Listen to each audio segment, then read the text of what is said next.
Joseph Mulkey of Reedsport, Oregon, was so eager to follow his father into the commercial fishing business that he was tempted to drop out of high school. The only reason I finished high school was my mom told me that if I didn't graduate, I would never get the opportunity to run the boat.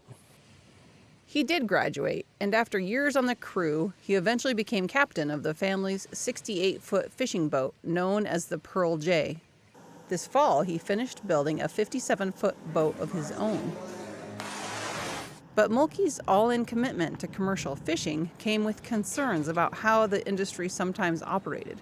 Sadly, we are on somewhat of a decline. I feel that our industry is too focused on volume as opposed to quality. When you look at other fisheries in the world, Norway and European fisheries, they focus on very high quality and much lower volumes than we do.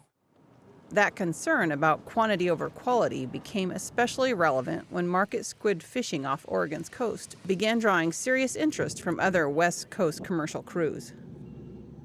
Troy Buell, the state fishery management program leader for the Oregon Department of Fish and Wildlife, helps regulate certain ocean species fished within 3 miles of the state's coast. This fishery started in 2016 when we saw about 2.7 million pounds of squid landed, which was more than we'd ever seen historically. And we have records going back to the early 80s that there was some squid fishing happening, but not to that degree. A marine heat wave, or an area of unusually warm ocean water, from 2013 to 2016 is believed to have brought more market squid north to Oregon. California fishing crews wanted to follow them. And we started getting questions from some of those fishermen about what would be required to fish market squid in Oregon as far as, what permits and licenses they would need to have. For Mulkey, the squid boom offered a chance to try purse seining, a net-based fishing method that uses a drawstring-type rope at the bottom to gather the catch. Around 2018, Mulkey convinced his family to invest $100,000 in used nets and gear for a test run. The test succeeded, and the family upgraded their equipment. Market squid, known as calamari when served, are usually caught only at night in the fall. They're drawn to lights just like moths. Some fishing operations used a separate light boat that would attract the squid, while a catcher boat set nets around them. Even though he was using this strategy himself, Mulkey began to worry that it was too effective. A lot of times, as soon as you're done with the set that you just made, pumping those squid on the boat, you can immediately go back and set again. It's extremely efficient. And our fishery here in Oregon is not a big enough fishery to sustain that much efficiency. And so there was a few of us that felt like we needed to get rid of the light boats.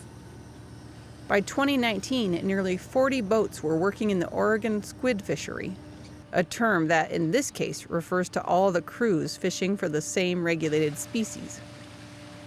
There was always a fishery up off of Florence. And even without light boats, we're very efficient. And with all of those boats participating, I've never caught a squid in that area since then. I think we kind of demolished that run. Mulkey called state fisheries managers with his concerns and found himself in the unusual position of asking for a few new regulations over his own livelihood. The state, however, already had a safeguard in place. We had what we call a harvest guideline set at 4.5 million pounds of squid landed. And so the requirement that if we ever landed that much squid into Oregon, though, is that we held a public meeting to be able to evaluate the fishery. Unlike long-lived species like rockfish or whales that take years to mature, market squid are a bit easier to protect as they reproduce rapidly and live less than a year. The state has a goal of fishermen leaving 30% of the squid's eggs on the ocean floor to protect the species' future.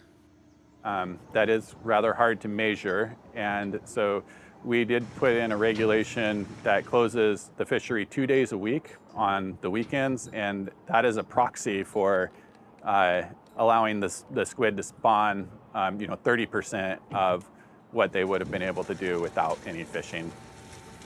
But it was the banning of separate light boats after contentious debate that angered some fishing crews.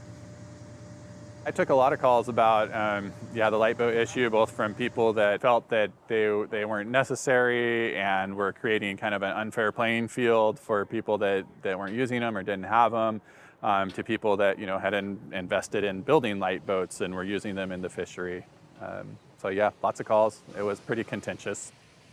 For Mulkey, advocating for restrictions cost him some friendships. Particularly with the light boats, I have some people that I used to call friends that are not friends anymore. After the regulations concerning separate light boats took effect, which also lined up with a swing back to cooler ocean conditions, Mulkey said participation dropped rapidly from 40 boats to 4 or 5. The peak in 2020 brought 10 million pounds of market squid, or $6 million worth, into Oregon's ports. In recent years, the catch has totaled closer to 1 to 1.5 million pounds. That's not a huge amount of money compared to some of our more valuable fisheries, but it's not nothing. It's significant for individual operators and even some of the ports. Both men feel the state is now better positioned to balance economic and ecological considerations when the next marine heat wave hits, bringing along thousands of tiny tentacled mollusks. I want to do this the rest of my life. And if my kids want to do it, I want them to be able to do it. And the stocks have to be there for us to do it. For Market to Market, I'm Colleen Bradford Krantz.